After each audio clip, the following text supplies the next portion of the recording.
Assalamualaikum. Gimana kabarnya hari ini? Lagi sehat kan? Alhamdulillah, semoga selalu dalam keadaan sehat ya. Selalu dalam lindungan Allah SWT. Amin. Nah, di hari ini, di pagi ini, bertemu lagi dengan saya, Ibu Ainur Rahman dalam podcast kali. Nah, dalam pertemuan kali ini kita akan membahas tentang bab Khulafaur Rasyidin, yakni Abu Bakar As-Siddiq. Untuk bab ini, Ibu akan menjelaskan tentang proses pemilihan Abu Bakar As-Siddiq sebagai khalifah.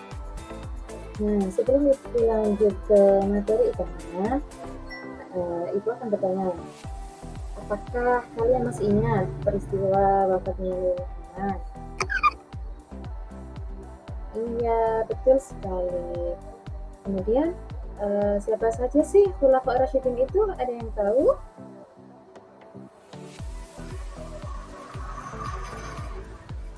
Nah, betul.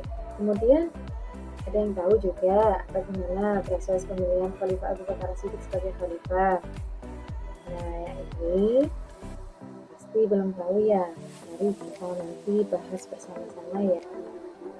Nah, kita flashback sebentar ya untuk mengingat bagaimana peristiwa wafatnya Nabi Muhammad. Pada Rasulullah wafat tanggal 8 Juni, merupakan hari yang bersejarah dalam agama Islam.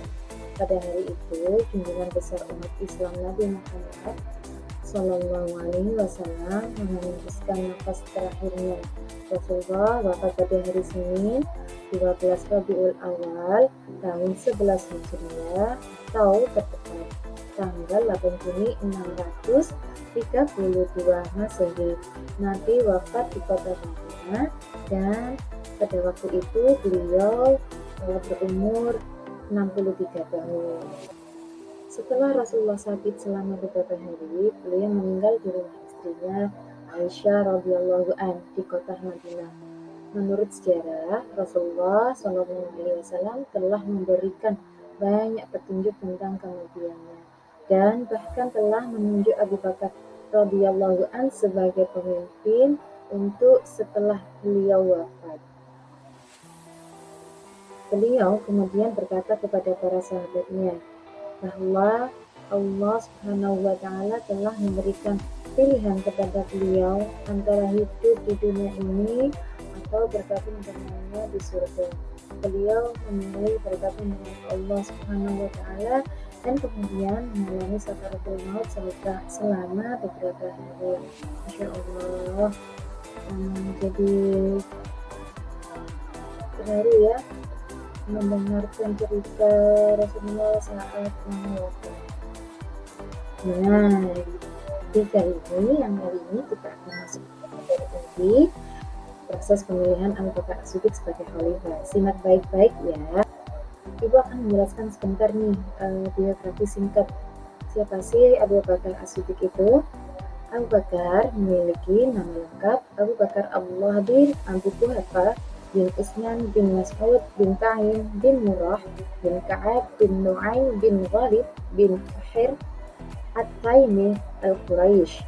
Abu Bakar dilahirkan pada tahun 573 Masehi atau 2 tahun setelah tahun Gajah. Nama ayahnya adalah Abu Quhafa bin Utsman. Ibunya bernama Ummu Al-Khair Salmah binti Sahab. Abu Bakar termasuk As-Sabiqun Al-Awwalun. Memiliki gelar As-Siddiq didapat karena beliau membenarkan kabar dari Nabi Muhammad SAW dengan kepercayaan yang sangat tinggi. Terpilihnya Abu Bakar sebagai khalifah. Semasa hidupnya, Nabi Muhammad tidak pernah mewasiatkan kepada kaumnya tentang siapa yang akan menggantikannya setelah Nabi wafat. Oleh sebab itu, terjadilah perselisihan antara kaum Ansor dan Muhajirin mengenai siapa yang akan menggantikannya setelah wafat, menggantikan kepemimpinan Nabi nanti. Untuk mencegah semakin parahnya perselisihan Abu Bakar, Umar bin Khattab dan Abu Ubaidah sebagai kandidat perwakilan kaum Muhajirin menanyakan kepada kaum Ansor akan kebenaran dan alasan mengapa kaum Ansor mengadakan musyawarah sendiri. Pada perdebatan antara pembesar kaum Ansor dan Muhajirin, Abu Bakar menengahi dan berpidato di antara kaum Ansor. Abu Bakar menjelaskan bahwa betapa besarnya jasa-jasa kaum Ansor dalam perjuangan umat Islam dan juga menjelaskan kedudukan dan jasa kaum Muhajirin yang tidak mungkin dikesampingkan oleh kaum Ansor.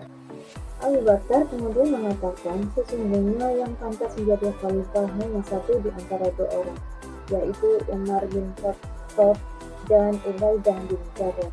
Akan tetapi, beliau berdua tidak sanggup mengemban amanah sebagai khalifah.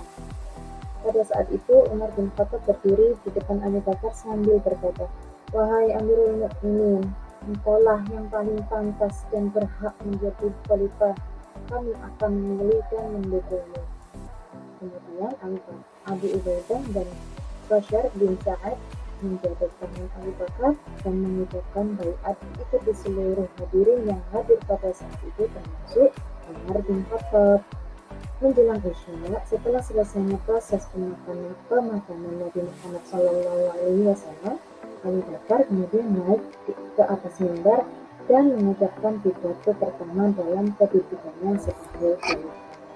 Setelah menjadi khalifah, banyak sekali permasalahan yang dialami oleh Abu Bakar. Yang pertama ada gerakan Nabi Basuh, yang kedua ada gerakan kaum murtad, yang ketiga ada gerakan kaum munafik, yang keempat munculnya kaum yang enggan membayar zakat. Kemajuan-kemajuan yang telah dicapai selama masa Khalifah Abu Bakar As-Siddiq yang pertama ada perbaikan sosial masyarakat, perluasan dan pengembangan wilayah Islam, pengumpulan ayat-ayat Al-Quran atau kodifikasi Al-Quran, yang terakhir sebagai kepala negara dan pemimpin. Nah, demikian penjelasan singkat tentang sejarah proses pemilihan Abu Bakar As-Siddiq sebagai khalifah. Semoga apa yang telah Ibu sampaikan dapat dipahami dengan mudah. Terima kasih.